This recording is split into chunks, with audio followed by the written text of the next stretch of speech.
Hi viewers, Tamil சமையல் ஸ்டுடியோவில் சுவையான உடைத்து ஊற்றிய முட்டை குழம்பு எப்படி பண்ணுறதுன்னு பார்க்கலாம். ஃபஸ்ட்டு ஒரு பேனில் 3லிருந்து 4 டீஸ்பூன் அளவு ஆயில் சேர்த்துக்கலாம். எண்ணெய் சூடான உடனே இதில் அரை டீஸ்பூன் கடுகு சேர்த்துக்கலாம். கடுகு வெடித்த உடனே அரை டீஸ்பூன் சீரகம்,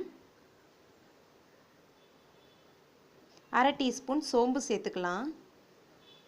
சீரகத்தையும் சோம்பையும் லைட்டாக வதக்கிக்கலாம்.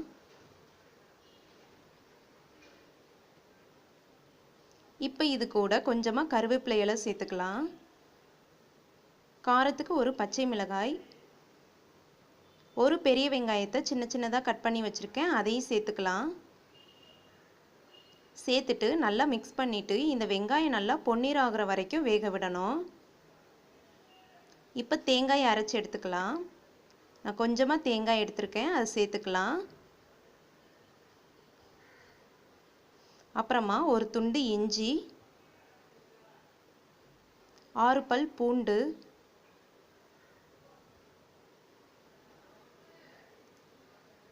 ரெண்டு தக்காளியை கட் பண்ணி வச்சுருக்கேன். இதில் பாதியை மட்டும் நாம் தேங்காயோடு சேர்த்துக்கலாம்.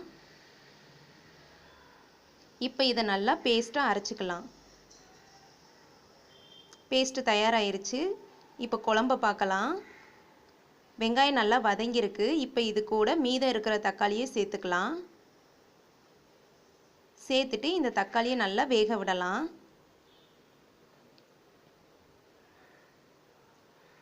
தக்காளி நல்லா வதங்கின உடனே இதில் அரை டீஸ்பூன் மஞ்சள் தூள், 1 டீஸ்பூன் மிளகாய்த்தூள், நீங்கள் உங்கள் காரத்துக்கேற்ப மிளகாய்த்தூள் சேர்த்துக்கலாம். 1 டீஸ்பூன் மல்லித்தூள், அரை டீஸ்பூன் கரம் மசாலா, அப்புறமா குழம்புக்கு தேவையான அளவு உப்பு சேர்த்துக்கலாம்.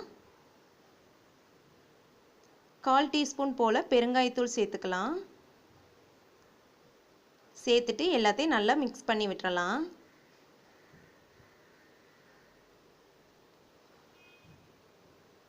நல்லா மிக்ஸ் பண்ணிவிட்டு இந்த மசாலா பொருட்களை 1 மினிட் நல்லா வேக விடலாம். 1 மினிட்க்கு அப்புறமா பாருங்கள், மசாலா பொருட்கள் நல்லா வெந்துருச்சு.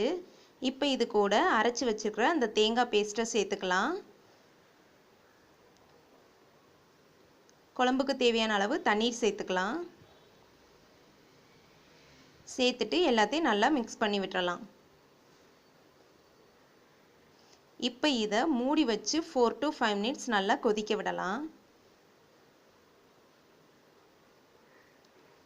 இப்போ 5 மினிட்ஸ் ஆயிடுச்சு. ஓப்பன் பண்ணி பார்க்கலாம். குழம்பு நல்லா கொதிச்சு அருமையாக ரெடி ஆயிடுச்சு. இந்த ஸ்டேஜில் நாம் முட்டையை உடைச்சி சேர்த்துக்கலாம்.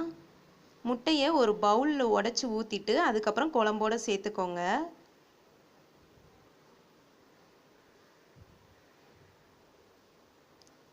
முட்டையை ஒரே இடத்துல சேர்க்காம இந்த மாதிரி தள்ளி தள்ளி சேர்த்துக்கோங்க. நீங்கள் முட்டையை உடைச்சி இந்த மாதிரி நேரடியாக குழம்புல ஊற்றி சாப்பிடும் போது ரொம்ப டேஸ்ட்டாக இருக்கும்.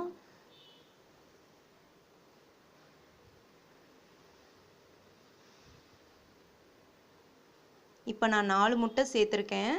இப்போ இதை மறுபடியும் மூடி வச்சு மிதமான சூட்டில் 3 மினிட்ஸ் மட்டும் வேக விடுங்க. இப்போ 3 மினிட்ஸ் ஆயிடுச்சு. ஓப்பன் பண்ணி பார்க்கலாம். முட்டை நல்லா வெந்துருச்சு.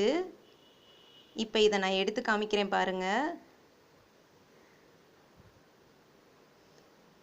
பாருங்கள் எவ்வளோ அருமையாக வந்திருக்குன்னு.